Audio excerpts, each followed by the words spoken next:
Baik, Assalamualaikum warahmatullahi wabarakatuh, dan selamat pagi semuanya. Jadi pada kesempatan kali ini saya akan menjelaskan tentang bagaimana penggunaan media Google Classroom dalam suatu proses pembelajaran di dunia pendidikan. Sebagaimana yang kita ketahui, Google Classroom ini sudah digunakan sejak beberapa tahun lalu, sekitaran tahun 2019 dan 2020. Dan yang paling saya ingat, Google Classroom ini efektif digunakan pada saat pandemi Corona kemarin. Nah, kemudian di sini bagaimana proses pemakaian dan juga apa-apa saja fitur yang ada pada Google Classroom. Ya, sebelum saya lanjut, saya perkenalkan nama.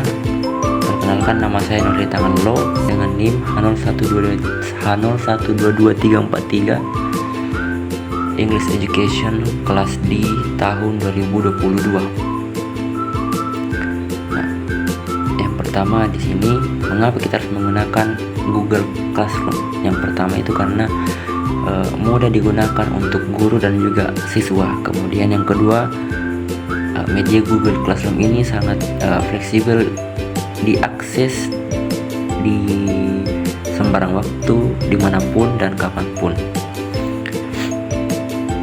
Kemudian juga Google Classroom ini dapat menyimpan file tugas yang akan diupload di Google Classroom tersebut, meskipun filenya sudah terhapus di handphone, tapi ketika sudah diupload di Google Classroom maka itu dapat diakses kembali. Nah, kemudian beberapa fitur di Google Classroom ini, yang pertama, kita bisa membuat virtual class. Nah, ini biasanya digunakan oleh guru untuk membuat virtual class agar semua siswanya dapat bergabung untuk mengakses segala informasi terkait tugas dan juga materi pembelajaran yang ada pada fitur ini. Nah, kemudian upload learning materials and assignment ini. Nah, ketika siswa sudah menerima informasi, maka guru juga dapat membuat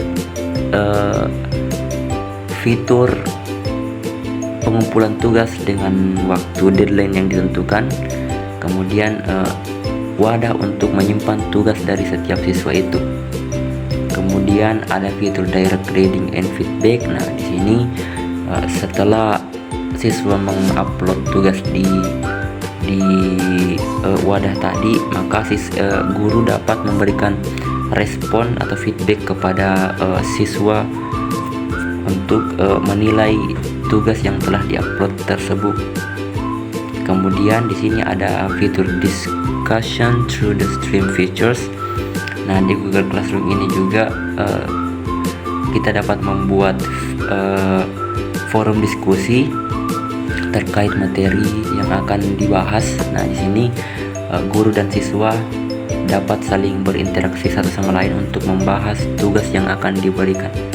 Nah, kemudian selanjutnya adalah advantage and disadvantage. Nah, yang mana advantage yang pertama, Google Classroom ini medianya itu free dan juga proses penginstalannya sangat mudah. Kemudian kolaboratif dan interaktif. Nah, jadi Google Classroom ini secara langsung berkolaboratif dengan aplikasi Google Drive dan juga Google Meet untuk menyimpan file dan juga memberikan informasi yang akan diberikan oleh guru pada Google Classroom. Kemudian dapat membantu proses pembelajaran di outcomes dokumen-dokumennya. Kemudian juga Google Classroom mendukung siswa untuk lebih mandiri dalam menerima atau melakukan proses pembelajaran. Nah, kemudian disadvantage-nya itu, yang pertama, ya media Google Classroom ini membutuhkan jaringan yang harus stabil. Kemudian juga ya tentunya harus menggunakan untuk pemula itu harus melakukan training dan juga membaca panduan terlebih dahulu ketika ingin menggunakan Google Classroom. Nah, kemudian juga di Google Classroom itu masih terbatas sosial interaksinya, artinya terbatas di sini.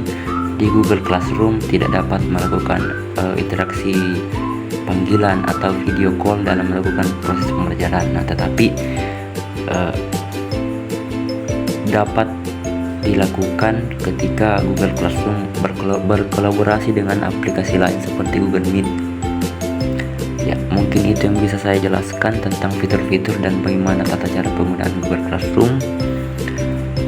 Saya akhiri, wabillahi taufiq wal hidayah. Assalamualaikum warahmatullahi wabarakatuh.